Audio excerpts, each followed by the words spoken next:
이 10장과 11장에 나오는 이 노아의 세 아들의 족보를 중심으로 말씀을 보도록 하겠습니다.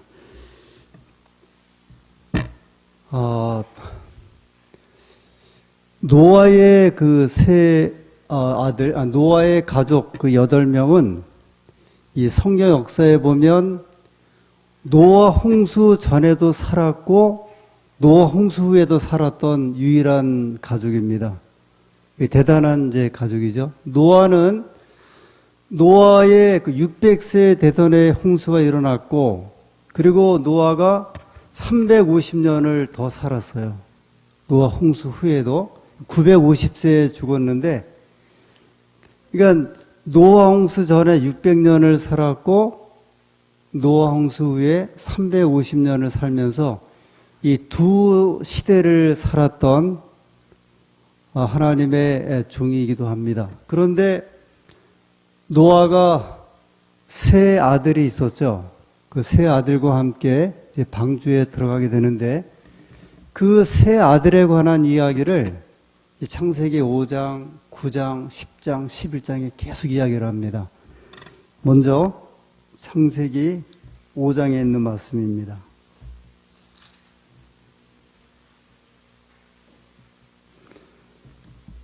창세기 5장 32절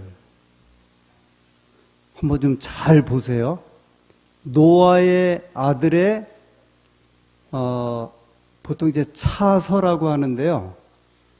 첫째 아들, 둘째 아들, 셋째 아들이 누구인지를 이제 소개하고 있습니다. 노아의 세 아들의 차서 32절 노아가 500세 된 후에 셈과 함과 야벳을 낳았더라.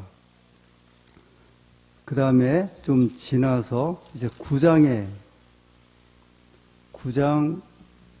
18절 방주에서 나온 노아의 아들들은 셈과 함과 야벳이며 함은 가나안의 아비라. 그 다음에 다시 이제 10장 1절부터 노아의 아들 셈과 함과 야벳의 후에는 이러하니라. 홍수 후에 그들이 아들들을 낳았으니.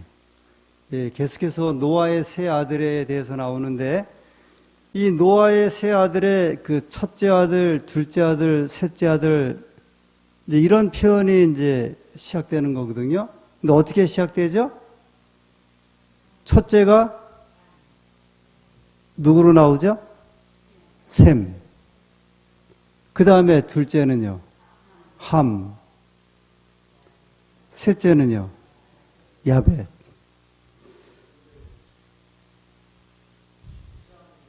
예.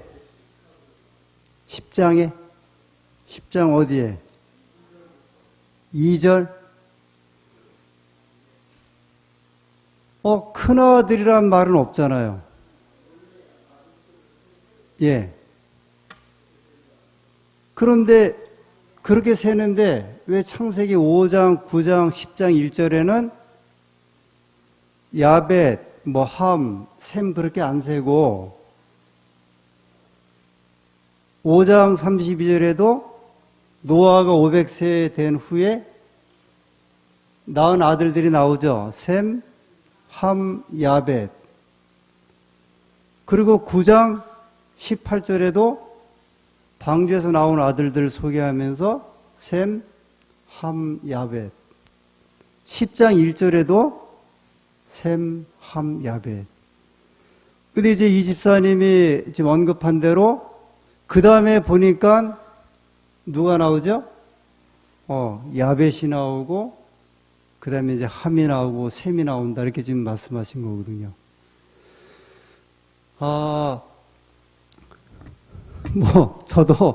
분명히 저도 예전에는 이 세 아들의 순서가 달랐을 것이라고 생각했을지도 한번 읽었던 적이 있었을 것 같은데, 이제까지의 기억은, 노아의 세 아들의 장남은 셈. 예.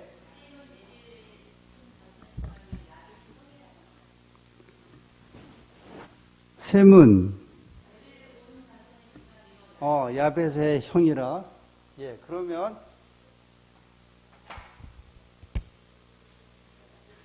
그러니까 이제 노아의 10장 21절 지금 이제 김 집사님 말씀하셨는데 노아의 세 아들의 차서라고 그렇게 이야기를 하네요. 첫째 아들, 둘째 아들, 셋째 아들을 이렇게 부를 때 셈, 그 다음에 함, 야벳. 뭐 이 순서가 그렇게 중요하냐 중요하지 않냐는 그러진 않아요. 근데 물론 이제 뒤에 중요하죠. 뭐 셈이 첫째 아들이든 함이 첫째 아들이든 뭔 상관이 있겠어요. 그런데 성경을 이렇게 깊이 연구하는 분들은 이 성경에서 의미를 찾아내고 이 말씀에 대한 하나님의 그 말씀의 의미를 이렇게 좀 찾기를 좋아하기 때문에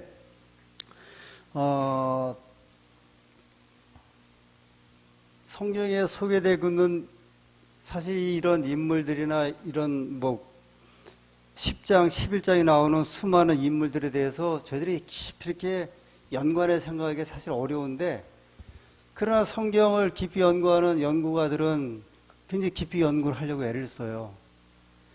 그래서 이제 오늘 우리가 10장, 11장에 나오는 노아의 세 아들의 족보를 보면서 첫 번째는 우리가 알고 있는 노아의 세 아들의 형제 순서가 셈, 함, 야벳이 아니라는 거예요. 셈, 함, 야벳이 아니라는 거예요. 우리는 이제 보통 셈은 첫째, 그 왜 이래.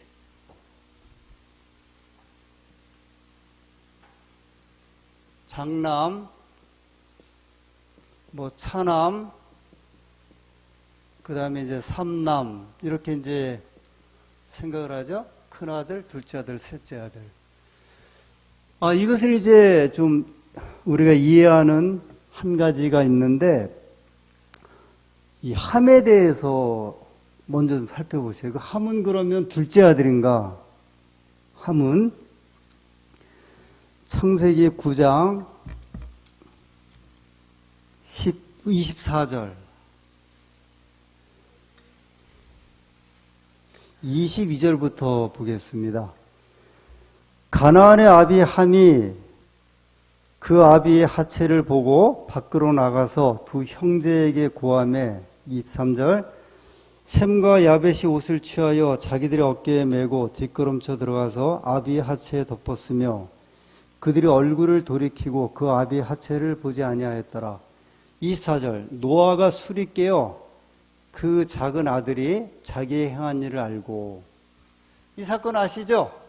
노아 할아버지가 홍수 후에 이제 포도주를 먹고 취해갖고 옷을 벗었어요. 그런데 그걸 누가 봤어요? 제일 먼저 함이 봤어요. 셈, 함, 야벳 할 때 이제 둘째 아들이 본 거죠. 보고서 그걸 이렇게 좀 덮어드렸어야 되는데, 옷을 가려야 되는데, 나와갖고 누구에게 알려줍니까? 셈하고 야벳에게 알려주고, 셈과 야벳이 이제 뒷걸음 이렇게 막 치고 들어가갖고, 이제 덮어준 이야기예요. 근데 24절에 그 함을 뭐라고 이야기를 했냐면, 작은 아들로 표현을 했어요. 작은 아들. 이 작은 아들. 여기서 이제 하나의 그 힌트를 찾기 시작을 합니다. 이 작은 아들이라는 표현은 또 다른 표현에는 제일 작은 아들로 표현되어 있고요. 그 다음에 여기 나오는 이 작은 아들은 막내래요, 막내. 그러니까 함은 노아의 세 아들 가운데 둘째가 아니라 몇째라고요? 막내 아들이에요. 그래서 이제 여기 작은 아들로 표현했는데, 그 작은 아들, 둘째를 말하는 작은 아들이 아니라 막내 아들에 대한 표현이에요. 자, 그러면 여기다 다시 한번 좀 적어 볼게요. 이 세 아들 가운데 함이 몇 번째 아들이 되는 거예요? 막내 아들이 돼요. 셋째 아들. 막내 아들.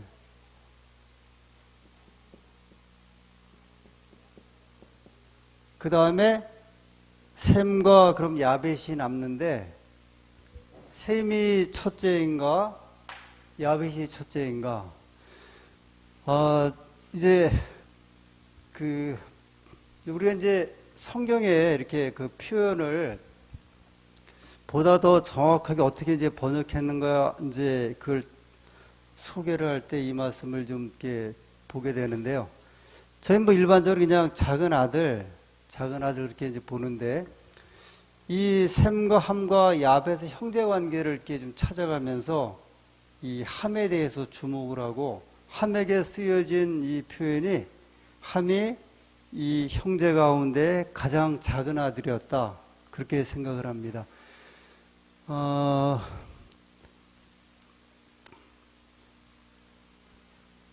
장로님이 이제 저한테 예를 들어 형이라고 한번 해보세요. 형이라고 하고, 제가 이제 동생인데, 우리 김 장로님한테 한 장로님 소개할 때 뭐라고 하냐면, 우리 형제입니다, 그렇게 이야기를 해요. 그리고 이 안에는 형이란 말이 들었어요, 안 들었어요? 안 들었어요. 형도 될 수 있고 모두 될 수 있어요? 동생도 될 수 있어요. 우리 형제라고 할 때. 우리말 표현이 그렇잖아요? 근데 이제 히브리 말에도 그런 표현들이 이제 많이 들어있는 거예요. 우리 같은 표현처럼 형일 수도 있고 동생일 수도 있는데, 그냥 뭐라고 표현하냐, 그냥 형제라, 그렇게 이제 표현할 수도 있어요. 어떤 때는 아우라. 근데 그 아우인데 둘째 아우인지 셋째 아우인지를 말하지는 않고 그냥 아우라고 표현할 수도 있어요.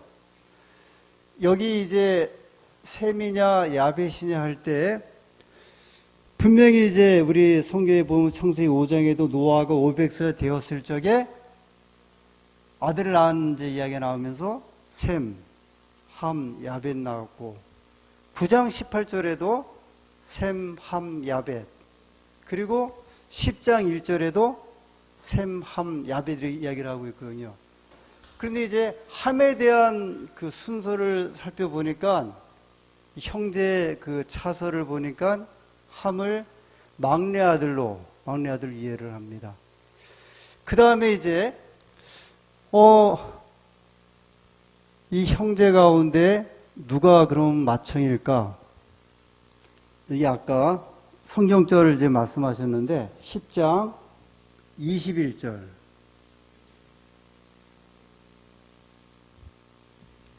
셈은 에벨 온 자손의 조상이요 야벳의 형이라 그랬어요. 그러니까 이제 5장, 9장, 10장에 있는 셈, 함, 야벳의 그 큰형, 둘째 작은 것게 맞는 것 같죠? 지금 이제 다 성경에 그렇게 되어 있죠? 근데 제가 또 하나의 성경을 갖고 있어요. 이것도 성경인데, 이거는 한글 킹 제임스 성경인데, 제임스 왕의 성경이라고 하는 성경이에요. 근데 여기 뭐라고 되어 있나 한번 제가 읽어볼게요. 여기 뭐라고 되어 있을 것 같아요? 느낌에. 셈이 야벳의 형이라고 적혀 있을 것 같아요? 동생이라 적혀 있을 것 같아요? 여기. 예? 지금 이제 보신 성경에는 다 셈이 야벳의 형이라고 나왔죠. 제가 갖고 있는 이 성경에는 21절, 셈은 모든 에벨 자손의 조상이요 형 야벳의 동생이라. 그랬어요. 동생이라. 동생이라 그랬어요. 이게 다 성경이라는 말이에요. 그래서 제가 아까 그런 말씀 드린 거예요. 우리가 형제를 말할 때, 형제를, 이 사람이 나의 형제입니다, 그랬을 때 저 사람이 형인지 동생인지를 구분할 때 뭘 갖고 해요? 많이 늙었으면 저 형이다, 또는 젊으면 동생이다, 그냥 그러고 말죠. 제가 있는 여기 이제 성경에는 셈이 야벳의 동생으로 나와요. 그 다음에 여러분이 갖고 계신 대부분 성경은 셈이 야벳의 형이라고 그러죠. 그런데 이 성경만 그런 게 아니에요. 예를 들어, 이제, 지금 저희는 이제 그 개혁판 또는 개정판을 이제 갖고 계신데 대부분 한국 성경에는 셈이 야벳의 형으로 나오고 이제 제가 갖고 있는 이 성경은 셈이 야벳의 동생으로 나오거든요. 그런데 이 성경만 그런 게 아니라 꽤 많은 성경들이 셈이 야벳의 동생이라고 소개를 해요. 또 꽤 많은 성경들이 셈이 야벳의 형이라고 소개를 해요. 우리나라 같은 경우는 이제 아마 요거하고 딱 제가 꽤 찾았는데 공동번역 성경에도 우리 성경과 같이 번역을 했고 그 다음에 현대어 성경 다 보면 똑같이 번역을 했는데 우리나라에서 번역된 성경 가운데는 이 책만 유일하게 셈이 야벳의 동생이라고 헷갈리시죠? 그 다음에 영어 성경이 많아요. NIV라고 하는 새 국제역 성경에도 셈은 야벳의 동생이라고 이렇게 돼 있어요. 그래서 이제 제가 이건 제 이야기가 아니에요. 또 남대용 목사님이 교회전함에 쓴 내용에도 보면 이렇게 구분을 해놨어요. 영어 성경이 예를 들어 번역본이 한 20개 정도 되면 우리나라도 한국어로 된 번역본이 거의 한 10개 가까이 돼요. 우리나라도요. 여러분 주로 이제 하나만 갖고 계시지만 우리는 대개 2개예요. 전화 개혁판이나 개정판까지 각 2종류인데 우리나라도 한 10개 돼요. 이 번역한 게. 영어 성경에는 한 20개 정도 되거든요. 20개 가운데 반반 정도는 빨리 번역을 했어요. 왜 그러느냐? 이게 히브리 말이 오래된 이제 고어잖아요. 고어인데 문법적으로 이 원어학자들이 이걸 해석을 이렇게 해보니까 히브리 말의 문법적으로 10장 21절의 말을 이렇게 번역을 해보면 셈이 야벳의 형이 될 수도 있고 동생이 될 수도 있다는 거예요. 될 수도 있고 그래서 그 중에 하나를 선택을 했어요. 이제 그래서 이제 저희가 갖고 있는 개혁 개정판에는 어떻게 해석을 했냐면 셈이 야벳의 형이라고 했고 이렇게 제임스와 이제 사실은 이 성경이 이제 굉장히 세계적으로 이제 권위가 있는 성경이죠. 제임스와 성경. 그래서 요것만 믿는 또 교파도 있어요. 제임스 성경파라고 해서 예전에 저희 교회에 한 명이 찾아와 갖고 저하고 상담을 한 적이 있어요. 교회도 한두 번 나왔던 분이 있어요. 그분은 이제 이 성경을 보는 분이에요. 그런데 그것을 해석하는 데 있어서는 형으로도 볼 수 있고 동생으로도 볼 수 있대요. 문법적으로.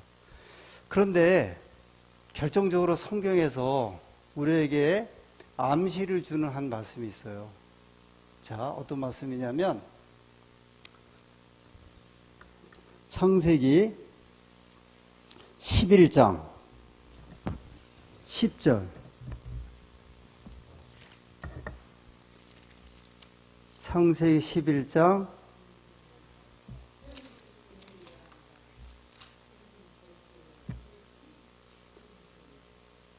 읽으시는 거예요, 집사님? 거기 뭐라고 되어 있어요? 셈의 후에는 이러하니라. 셈의 자손 나오죠?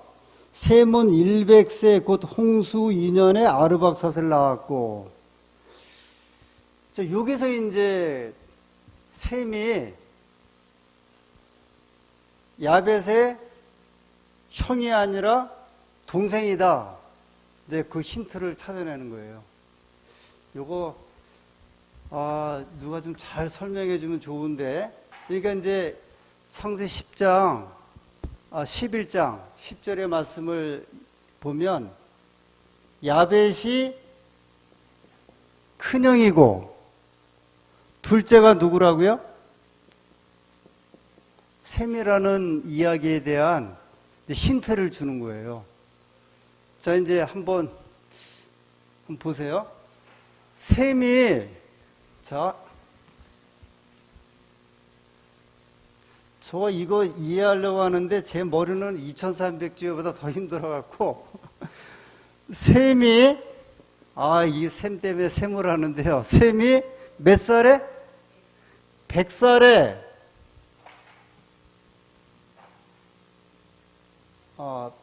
100살에 아르박사스를 낳았는데 그때가 홍수 몇 년이라고요?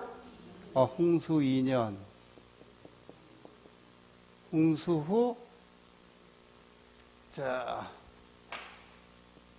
홍수 후 2년. 홍수 2년이래요. 그러면 홍수 후 2년이면 노아 몇 살에 홍수가 났어요? 노아 나이 때 600세. 그죠? 노아는 600세. 이거 왜 이래? 노아 600세.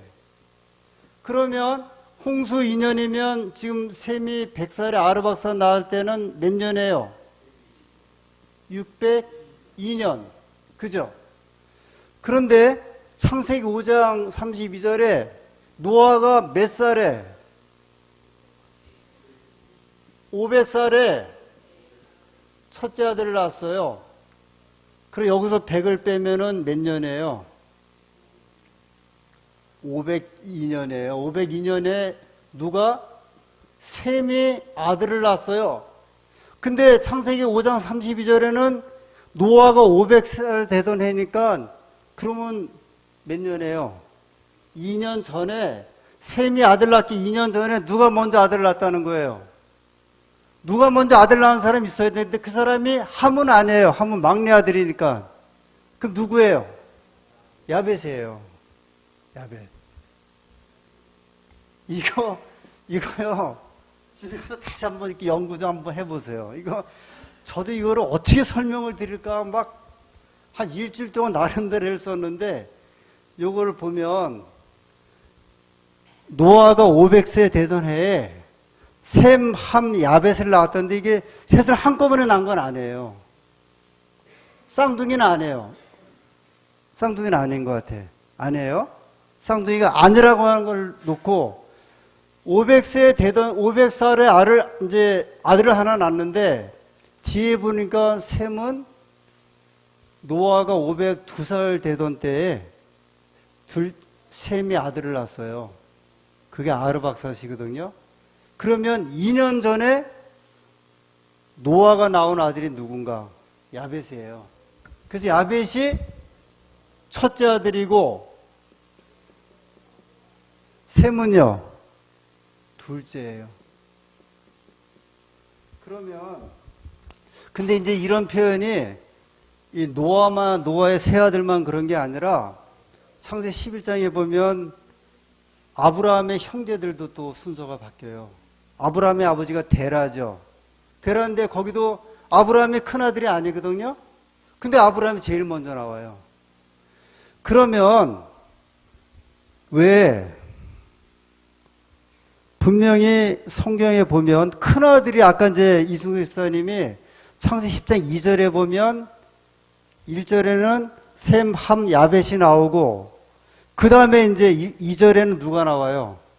야벳 큰아들이 나오는데 그게 큰아들이라 나온 건 아니에요. 왜냐하면 야벳 다음에 그 다음에 셈이 나와야 되는데 셈이 안 나오고 함이 나오고 함이 나오고 셈이 나오거든요. 왜 이제 정리를 좀 해볼게요.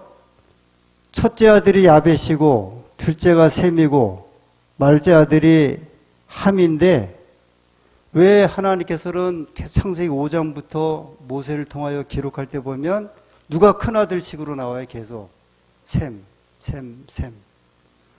왜 그럴까? 그래서 이제 성경학자들이 궁금해 하잖아요.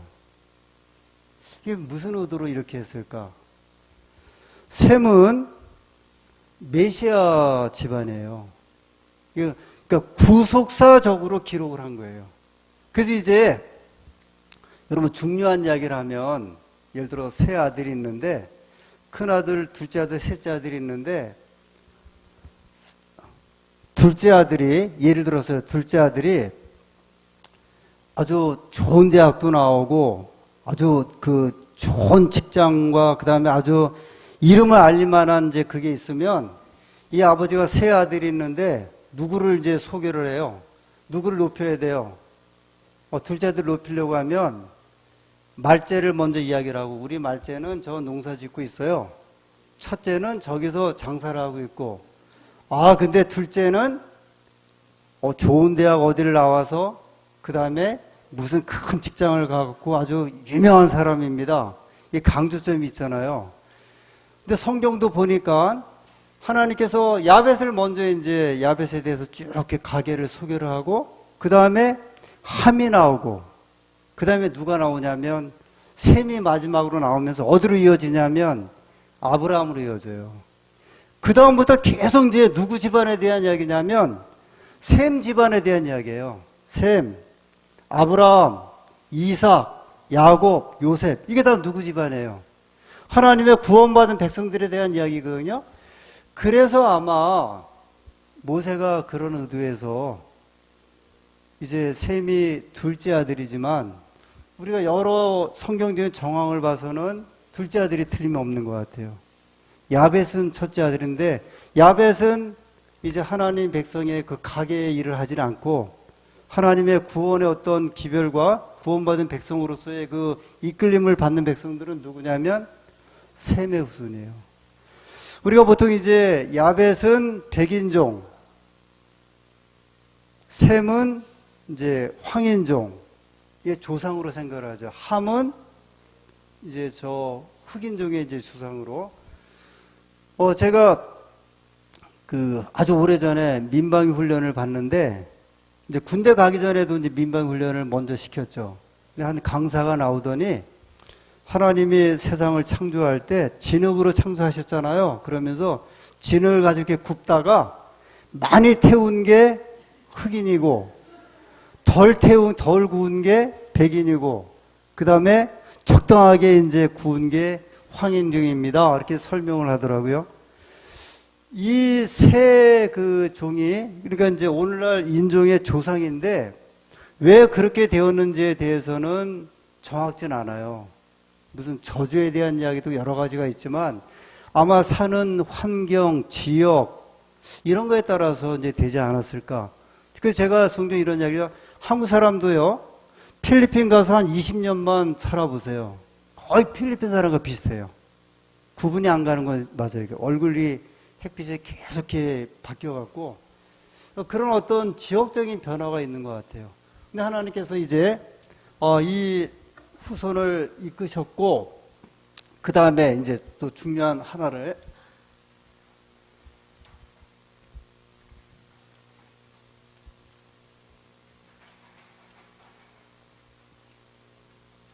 창세기 10장에 이제 야벳의 이야기가 10장 2절부터 나오죠. 2절, 3절 이렇게 쭉 나오다가 6절부터 가서는 제가 이제 그 그래프로 그리면 이렇게 높여졌다가 12절까지 이어졌다가 그 다음에 야벳 그 다음에 누구에 대한 이야기가 나오죠? 6절부터 함 7, 8, 9, 10, 11, 12 그 다음에 13부터 셈의 이야기가 쭉 나오는데 이 10장에 나오는 족보를 이렇게 그래프로 그리면 이런 모습이에요. 그러니까 제가 한번 좀 생각해 본 거예요. 그러니까 창세기 10장에 셈, 함, 야벳 그 세 후손의 이제 족보가 나오는데 이 세 후손 가운데 가장 두드러진 사람이 누구냐면 함의 후손들이에요. 근데 이 6절부터 보면 한번 6절부터 한번 쭉 보시면 여기에 주인공 인물이 누구예요? 누구죠? 니므롯. 니므롯이에요, 니므롯. 지금 6절부터 12절까지 보면 누구에 대한 이야기냐면 니므롯에 대한 이야기예요. 니므롯. 근데 니므롯이 누굽니까? 니므롯이 어떤 사람이에요? 창세기 11장에 바벨탑을 쌓을 때 어디에 쌓았냐면 시날 땅 평지예요. 근데 10장에도 보면 니무롯이 그거 통치하는 지역이 어디냐면 여러 지역 가운데 신할 지역이에요. 결국 이 10장, 11장의 이야기를 보면 주인공이 누구냐면 니무롯이에요. 니무롯. 마치 10장의 족보를 이렇게 한번 그림으로 도표로 그리라고 하면 함의 후손에 가서 아주 부쩍 솟아오르는데, 여기서 이제 무슨 모습을 볼 수 있냐면 바벨탑의 모습을 좀 도표적으로 한번 볼 수 있는 것 같아요. 근데 실제로 11장에 오니까, 자, 11장.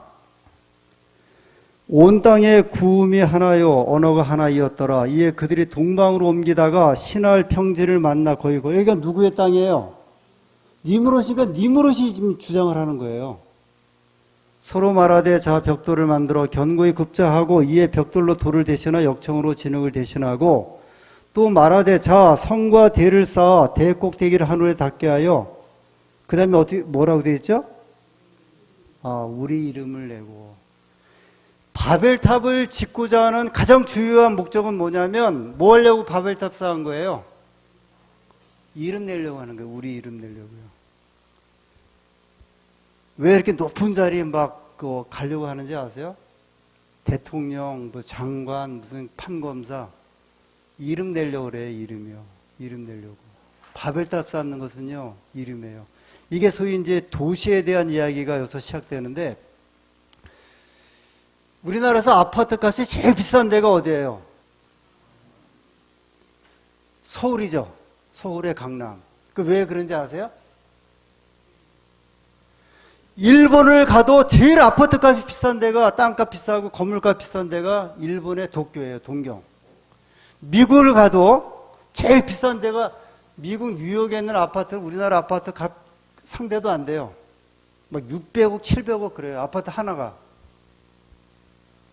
세계 어느 나라를 가도 제일 집값이 비싼 나라는 도시예요. 도시. 그 수도. 서울 땅값 안 떨어집니다. 아파트값 안 떨어져요. 왜 그러냐면 우리나라에 하나밖에 없기 때문에 그래요. 서울이라는 도시가 우리나라에 두 개예요? 아니, 하나예요. 딱 하나. 제일 사람들이 선망하는 데가 어디예요? 서울. 그것도 어디예요? 강남. 그건 안 떨어지게 됐어요. 야, 무슨 25평 아파트가 30억에 나가. 절대로 그 사람들이요, 50평짜리 안 살지라도 거기를 선호하는 이유는, 그래서 세계 수도를 연구한 그 학자가 서울의 강남 아파트는 절대 떨어질 수가 없다. 중국을 봐라. 일본을 봐라. 미국을 봐라. 어떤 나라를 보든지 가장 비싸고 사람들이 살고 싶어하고 그 다음에 이름 내고 싶어하는 데가 어디냐? 수도라는 거예요. 그건 인간의 본성인데 그걸 누가 시작을 했어요? 니무롯이 시작을 했거든요.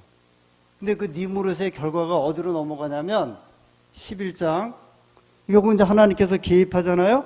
7절부터 자 우리가 내려가서 거기서 그들의 언어를 혼잡케 하여 그들로 서로 알아듣지 못하게 하자 하시고, 8절에 여호와께서 거기서 그들을 온 지면에 흩으신 거로 그들이 성쌓기를 하나님께서 다 흩어버렸어요. 그런데도 사람들이 다 어디로 모여요? 그래도 다시 계속 이제 도시로 모이죠. 9절에 그러므로 그 이름을 바벨이라 하니 이는 여호와께서 거기서 온 땅의 언어를 혼잡케 하셨습니다. 이제 그 유명한 바벨 정신이 시작되는 거예요. 우리가 바벨론 하는 바벨론이 다 여기서 시작되잖아요. 바벨 정신이죠. 하나님께서 이제 그러고 난 다음에 10절부터 누구의 이제 그 사람들 이야기가 시작되냐면 셈의 후예고 하나님 선택받은 백성들이고 하나님의 일을 하는 사람들의 이야기예요. 그게 셈에 관한 이야기예요. 이제 저희는 이제 지금부터 거의 한 4,000년 전의 역사를 이제 보고 있는데, 이 4,000년 전의 역사적인 이야기는 그것으로 그친 것이 아니고 지금도 여전히 계속되고 있어요. 여전히 도시로 모이는 건 이제 지금 여전히 서울은 절대 안 망해요. 망할 수가 없어요.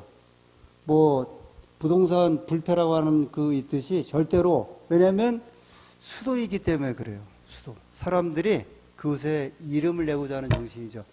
바벨론의 정신도 마찬가지거든요. 결국은 사단의 정신은 이름을 내고자 하는 정신인데 그것은 허명, 이제 거짓된 이제 이름이죠. 그 이야기를 저희가 창세기부터 시작을 해서 이제 마지막 때에서는 저희들이 배우고 또 이 정신에 대해서 이해하고자 소원하는 겁니다. 이 바벨론의 정신은 저희가 또 이제 기회가 주어지면 하나님께서 우리에게 주시는 말씀을 통해서 찾아보도록 하겠습니다. 오늘 여기까지 하고 마치겠습니다.